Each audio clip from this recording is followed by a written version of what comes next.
In this video, we're talking about investing, and we're talking about how you can invest in 2021. Throughout this video, we're going to be going through plays that someone new to investing should make and things to consider. But before we go any further, it's important to say I'm not a professional financial advisor, and the information in this video should be taken as such. I'm just a guy on the internet, so let's get cracking. The key to investing is patience. It's not a get rich quick scheme.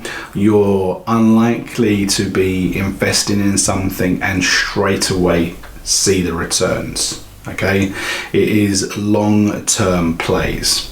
That is the key to investing. Okay, but the key skill to investing is having the mindset to continue to invest on a regular basis.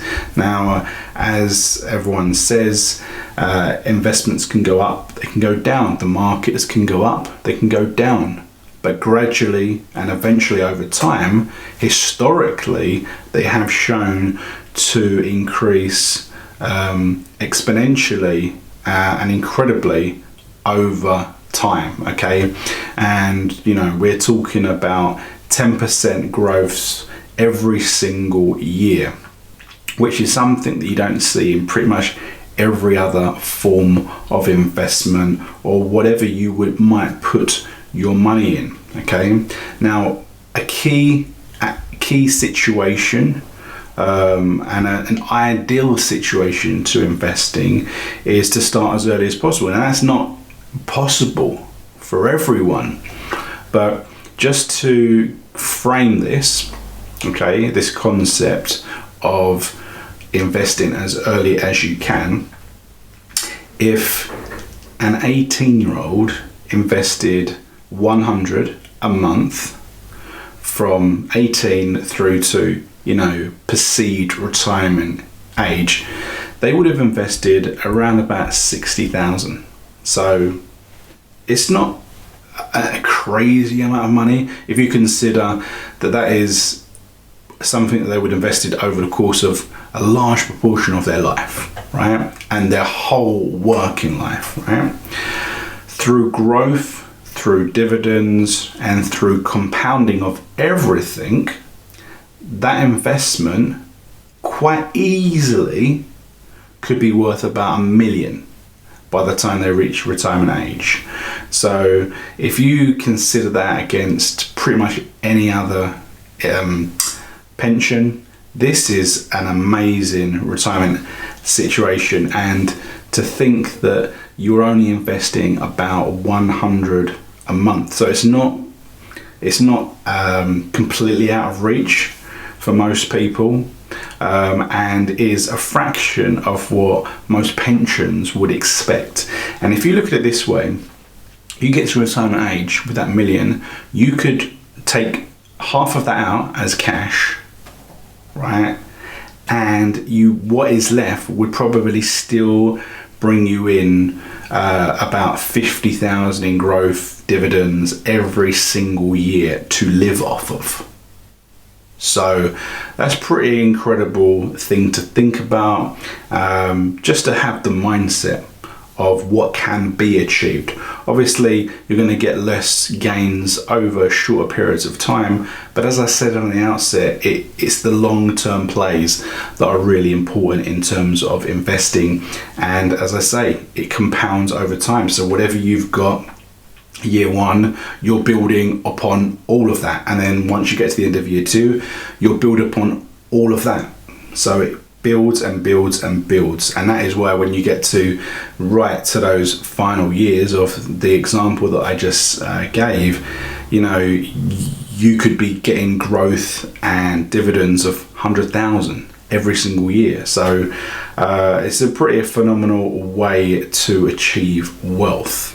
Okay, so the pre-steps are to consider your actual financial situation. Okay, so if you've got loads of bad debt that you're paying loads of crazy interest, it's probably best to consider reducing that or eradicating it if you possibly can. I'm not talking about mortgages and all those sorts of things, but store cards and credit cards, all that sort of stuff. We can minimize that. It's not the end of the world, because obviously, as I say, investing is long term, but if you can minimize that, you're going on the right track. Okay. But once you're in the position to start investing, you need to decide what you're going to invest in. Okay, and essentially, you've got, essentially for the purposes of what we're going to discuss, we're going to be talking about obviously long-term investment and the stock market, right? And with the stock market, you've kind of got two avenues to go down. So it's buying individual stocks or buying funds, which are essentially groups of funds. Okay, so the more trickier and the higher risk is buying individual stocks. Okay, but obviously there's a massive upside to that. If you get lucky and you decide to invest in, just say, Tesla a couple of years ago, you may have seen like 500% increase return in that. If you'd invested in Facebook 15 years ago, and Apple and all these companies that we know are ridiculous, and we know just you through in common sense have seen amazing growth.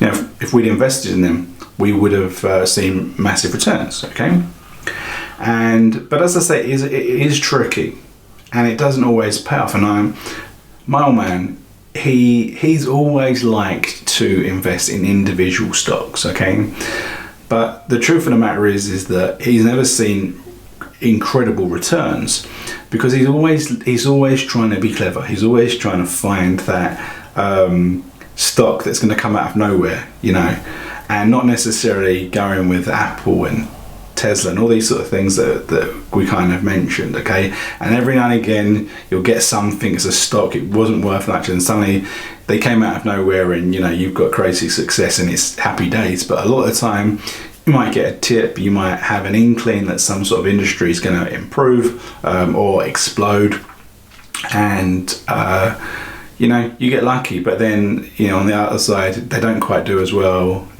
run into problems, etc., etc. Okay, whereas on the other side you've got funds. Okay, and funds are essentially collections of stocks.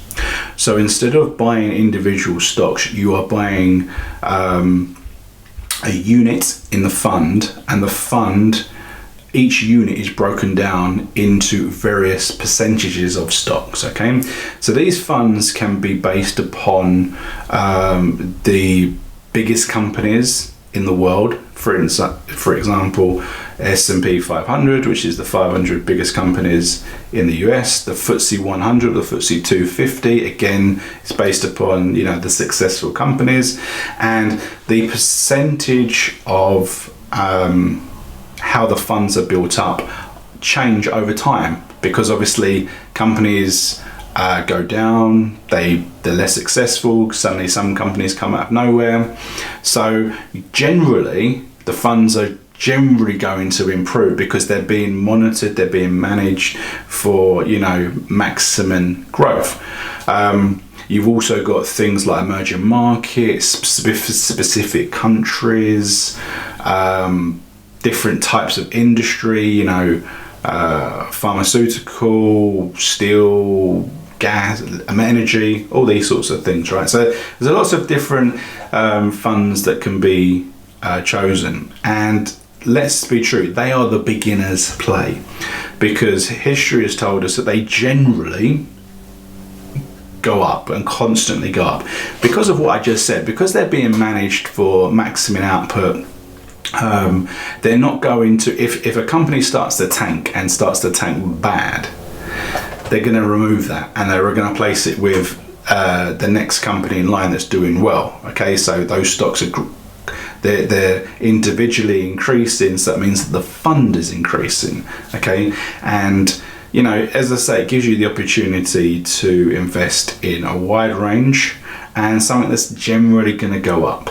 Okay, so it's well worth going with that, with your beginner, your new to investing strategy. And then obviously as you improve your knowledge, your understanding, you spend more time giving it more consideration, more research, buying individual stocks is obviously a decent play.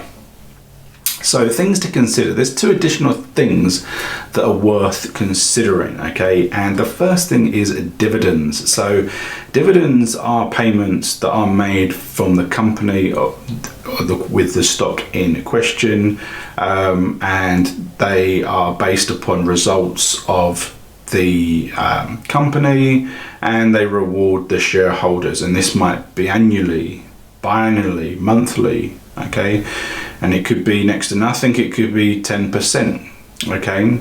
So it's kind of like interest, right? So a lot of funds or shares, dividends just get reinvested into the share, the fund, so it just grows as well, okay? But some funds or stocks will also pay you that directly. So you can have that reinvested, so you get more of the fund or more of the stock, or you can get it paid to you as cash, okay? And I always like the dividend because I think what it does is it gives you interest, okay? It gives you your interest and it motivates you in your investment journey. Okay, because if you're not getting those dividends and you're just seeing growth, when you get a little payment, a little extra, you get that little buzz and you're like, oh, I've got that payment, that's great. It motivates you to continue, and it enables you and helps you to see that it's worthwhile. Okay, and that's what I always liked about in the UK, we have these things called premium bonds, and they are they're kind of like a savings crossed with like a lottery ticket. So you can buy into them. They don't go up and down in value. They maintain their value and you can cash out anytime. But by having them, you have the opportunity to win money, okay? And this can be anything from 25 up to 1 million, and the prizes are every month. And the long and the short of it is that you don't win very often, regardless of what you get, regardless of what you have invested. It works out at just over 1%. So whilst you have the opportunity to win big, the likelihood is that you're going to get less than 1% return. Okay, which is really, really low. Okay, but obviously it's not going to go down in value, and it's protected via the government and all that sort of good stuff. But what I liked about it, and what is something I used to invest in a lot of times, especially as a youngster and whatever, was that every now and again you got that letter in the mail that said you've won 50, and you're like, wow, this is great. This little bonus. It is a great little bonus, and you're like, right, I might actually buy some more of these because I just won that. Not thinking about, the fact that it's kind of, I could have just stuck it in like a little account that was paying me like 1% or whatever, and I would have got that in anyway. Okay, so anyway, that's why I think it's really important, dividends, right? The other thing to consider is fees. No one likes paying fees, but there's a lot of fees to consider. Okay, so there's the purchasing of whether it's your funds, your stocks. Essentially, this is a trade. So if you buy or sell, there's likely to be fees. Now, there's a lot of apps that have come along in the last couple of years where, by being part of them, you don't pay fees for trades on individual shares, for example. So it's well worth doing your research on those for your location, because obviously they're all governed by different financial institutions, and these companies aren't necessarily worldwide. Okay, but you've also got the management. So if you've got a fund with like Vanguard or whoever, there will be a management fee that you will pay on an annual basis for investing in that fund, and I guess it's covers them maintaining it, choosing the right stocks, and all that sort of a business. But obviously, different funds will have much higher fees. And I know that when I first started buying index funds quite early on, I was just looking at thinking, either the highest dividends or whatever it was. And, some of them I invested in were fees that were, over 1%, where if you do your research, you should be able to get it down to like fraction of a percent. Okay, and that's the important thing. You've also got, just say a lot of these apps for buying individual stocks, they don't charge you for making the trades. You can buy and sell as much as possible, but when you insert cash into their platform, when it gets converted to different currencies, which are required for possibly buying US stocks or whatever, or moving on, you'll pay these fees for the currency exchange. So that is how they make their money. Okay, so you're probably not getting very favorable exchange rates as well, right? So that is something to really, really consider. So just to wrap this up, the key thoughts are to invest in funds essentially if you are new to investing. That is a recommendation I think everyone can agree on, and particularly funds that track the super companies. Okay, so I didn't mention this earlier, but one of the funds that I invest in, just look at these names that I'm going to reel off, okay, that are the top 10 that make up the fund, right? Apple, Microsoft, Amazon, Facebook, Google, Tesla, Berkshire Hathaway, Nvidia, JP Morgan, right? These are huge, gigantic companies, and they're getting bigger and bigger. Technology. You look at Apple, it's saying 28% change over the past year. Microsoft 46, Amazon 10%, Facebook 37, Google 88, Tesla 68, Berkshire Hathaway 27. It goes on and on. Okay, so you're talking about real big companies that are changing the world with products and services, and they are building their company, and they're getting financial growth, and this is reflected in the stocks. Okay, so funds that follow the super companies, right? The next thing, personally, choose the funds that have got the dividends, that pay you the dividends, because they're little Brucey bonuses that you're going to enjoy, right? And be patient. Be patient. As I say, it's not a get rich scheme. Don't invest today and think, oh, by the end of the week, I'm gonna have money, or constantly. This is another thing that people make a mistake. They're constantly looking at it, and that's fine to do it if that's what floats your boat. But the fact is, if you're looking at it and you're like, oh, I put 1,000 in, and then a week later you go, oh my god, it's now 9,975. I've lost 25. So what? It's a week, because you could check it in a month's time, and then suddenly it's 1,100. In a year it's 1,300. 10 years time it's 2,500. So it's you've got to be patient, and then the next step is to continually learn, absorb information, see how the markets are changing, learn from your mistakes. Like I just said, I bought funds years ago with high fees, and you learn from those mistakes. You look out for the ones where you can balance the dividends and the fees, and the individual stocks and the funds that really are seeing growth, the ones that are worth investing. You just got to keep learning. So I hope that you've enjoyed watching this video. I hope that you've learned something, because we spoke about exactly how you can start investing in 2021. If you did enjoy this, remember to give the thumbs up, smash the subscribe button, and go in the comments and let me know how you invest and how you intend to invest moving forward. Thanks very much, and see you on the channel for more videos just like this.